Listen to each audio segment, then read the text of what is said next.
Hi, ladies. Heather Pillow here, Executive Director with Pure Romance. And we are tuning back in for another success interview. Super excited to have the second most senior consultant on our entire team joining us today. Tiffany Brooks is from Stone Ridge, Virginia. She has been in business for more than 8 years and has a team all over the country. She rocks a crazy full-time job and her business and makes it work for her. So welcome, Tiffany. Super excited to have you. Yay, I'm excited. Yay. Okay, so can you tell us just a little bit about you? My name is Tiffany Brooks, as Heather said, and I joined the business in May of 2007. I do work a government contracting job full-time, and I juggle my business while doing that. I am single, but, looking forward to getting married and starting a family and doing all that fun stuff. But I've had so much fun with the business since I started. I have a little pup. He's turning 8 tomorrow. His name is Briscoe. He's a brindle boxer, and I'm sure he's running around the house somewhere. Like, what is she doing? So that's just a little bit about me. So tell the girls how you got involved in the business. So one of my coworkers, Heather, did some great hostess coaching with her because she had just started working with us. She didn't know us from Adam or Eve. And she walked into my office one day and she said, "Hey, Tiffany, I'm having a fun girls' night out. I really want you to come. I just need your personal email address." And I was like, "Oh, Michelle, just send it to work." And she said, "No, I don't think that would be appropriate." And I looked at her, I was like, "What kind of party are you having?" She's like, "Girl, I'm having a sex toy party." I said, "Oh, my email address is tiffanynoel@gmail.com. Let me know and I will be there." So I showed up. There were like almost 30 women at this party. It was on a Wednesday night, and it was my first time coming to one of them. So I was a little bit nervous, but fun and intrigued at the same time. And, we came in, Heather introduced herself to us, and I was just like, man, all of these women are here. They're going to be spending some money. So the whole time from the beginning of the show, I'm just staring at Heather, and I'm like, oh my gosh, like, this looks like so much fun.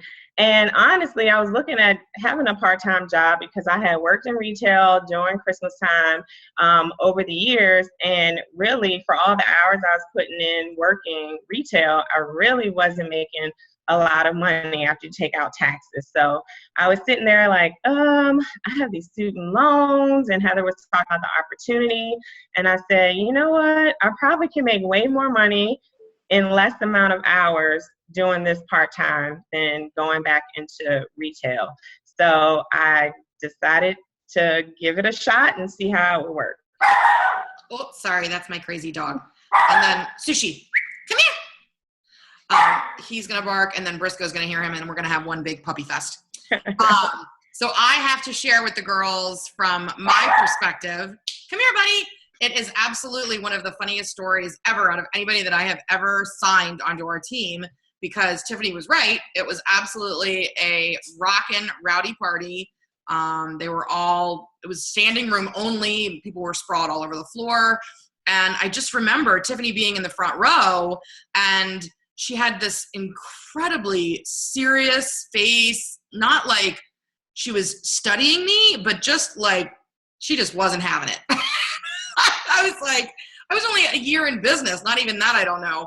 And so I was nervous and I was overwhelmed, and I just thought, oh my gosh, this girl in the front row, man, she's a bitch. And so I had an assistant with me who was from our team, and I was like, okay, here's what I need you to do. I'm going to be taking orders. I need you to take some orders because we got to get them out of here. But that girl in the front row, you're going to have to help her because she's just mean. Like, I can't have her.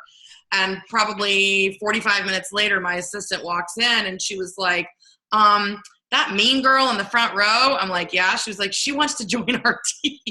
I was like, what? And I ended up talking to Tiffany and found out that the reason she was staring at me and she had this what was ultimately a very focused face is that she was really watching to watch what I did and watch what I said and watching the whole structure of the party, imagining herself doing the exact same thing. So Tiffany is living proof that we cannot judge anybody sitting in our parties because you just don't know who might be interested, right? You have to offer it to everybody. Awesome. Okay, so Tiff, tell us about your first month in business. So my first month in business, I actually started out slow. I bought the smallest kit. I was just like, all right, I'm gonna tiptoe in this, you know. I knew I had about a $500 budget, so at that time the kits were about $250. So I was like, okay, I'm gonna get the starter kit. I'm gonna go ahead and get myself qualified. I was leaving for a trip to Jamaica, so right before Jamaica, I did my launch party in June, and then I was like, oh yeah, well, I'm on the resort. I'll hand out catalogs. I'll do this and I'll do that. I actually was a little disappointed because I have a very, very, very big social network of people from college, from all of my government jobs, just a large social group of people. So I invited over 78 people to my launch party, and I had about 8 ladies show up.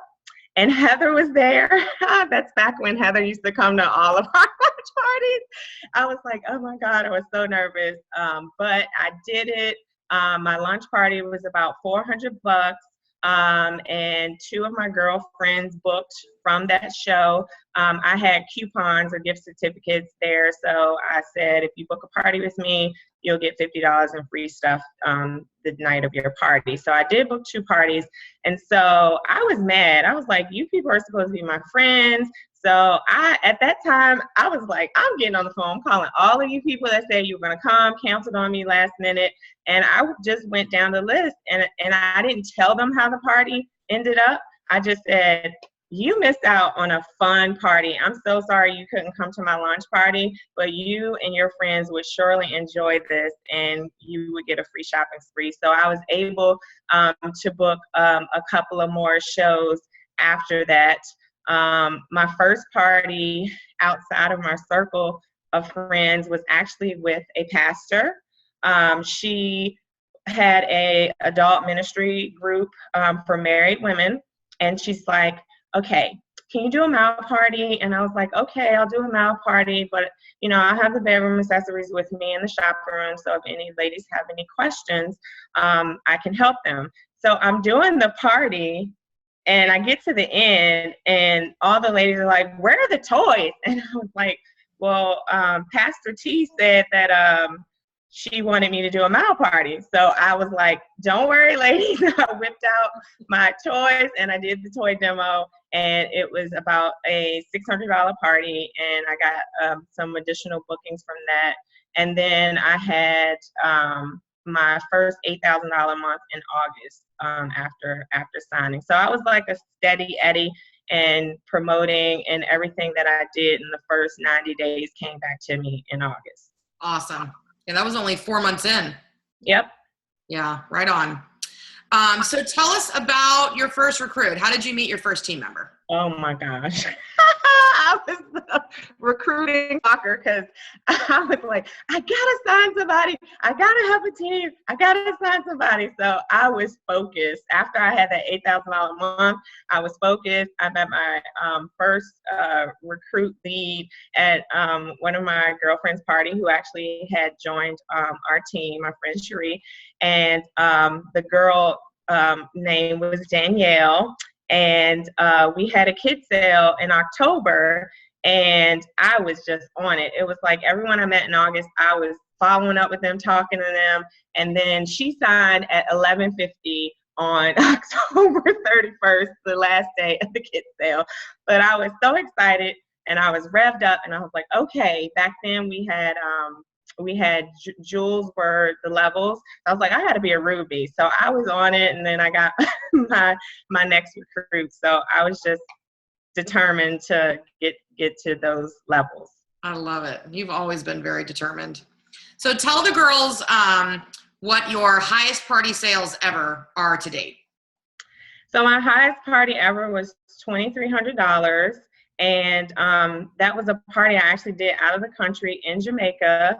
I used to do an annual trip to Jamaica, so I was like, well, how can I make this benefit me? So I talked to the sponsor that did the trip, and I said, hey, I mean, we have like 30 ladies here, so is it possible that one night the guys can go do like a cigar thing, and then I can take the ladies, they can come to my room and I do a quick party. And so I did the party, and then I mailed everybody. I brought my demo with me, which is very interesting because we were going through customs at the time, and I gave my demo to my boyfriend at the time, and the customs guy looked at it and he was like, "You guys are gonna have fun, Mom." But that was it was a really good party, and I mailed everyone their stuff when we got back. I love it. So, in all these 8 years, what is the lowest party you've ever had? My lowest party was $19. I sold 1 tube of X-Cream at the time, and I was bummed about it, but I will say I signed Courtney Askew, who is an active member on our team. So anytime you're getting down about your party sales, a lot of times the ladies that are at those parties really could use the business because they just need some extra cash. And Courtney was the one that bought the product. So she knew what it meant to come to a girl's party and at least buy something, because she had been to a previous party as well. So that's good party karma. Yep. Something good happens at every party. Okay, so tell us what you think you do best in your business. I think I'm well-rounded. I'm a systems person, so as long as I know the system, I can follow it. The systems work, so you can be successful even if you're not a natural recruiter or a natural person that just attracts people and you naturally get everything. If you learn a system, you really can be good at it. So I know I can get bookings. I know when I use my recruiting systems, I can sign people. It's all about, leadership. As far as leadership is concerned, I brought a whole leadership blueprint. So it's just keeping educated and staying focused and doing what works. And what is it that you feel that you continually are working on, or that is a struggle for you in your business? So right now, what I'm continuing to work on, because last year my day job changed. I was in this cushy little day job. I could make phone calls. I could do like all sorts of stuff while I'm at work, multitasking. I'm like, girls, you can just call me at my desk. I'm just sitting right here. You need my help. And now we got acquired by a large business, so it requires a little bit more out of me.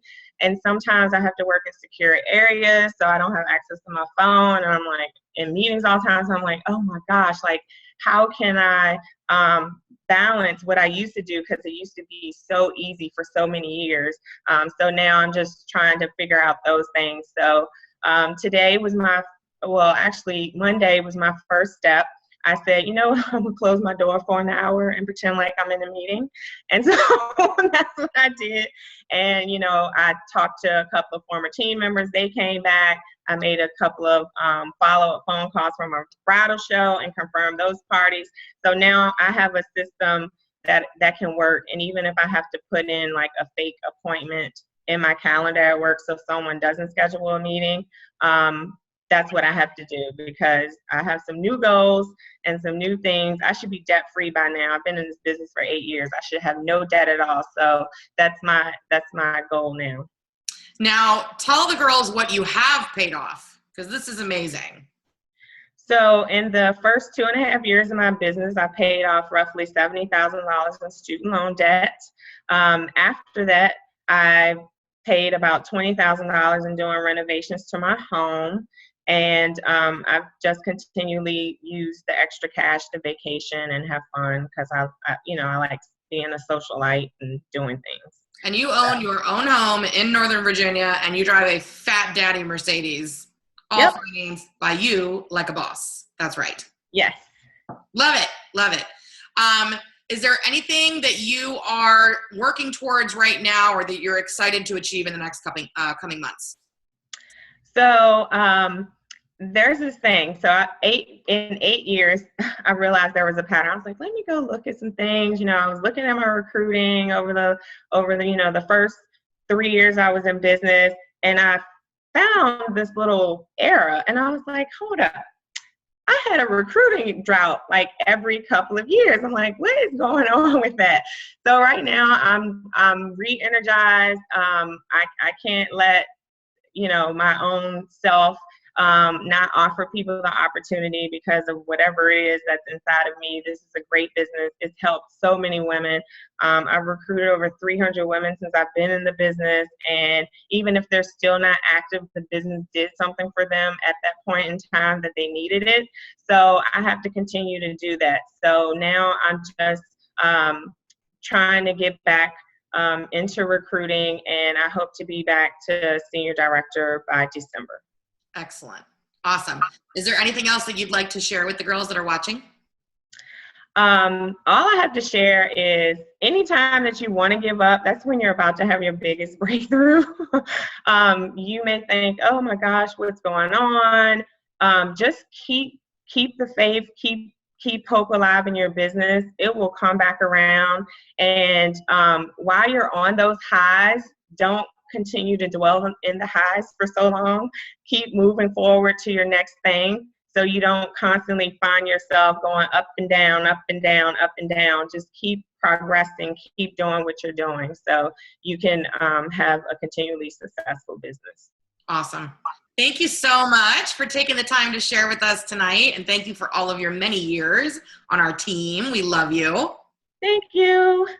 Awesome. Thanks, girls. Thank you for watching. Bye, Tiff. Bye.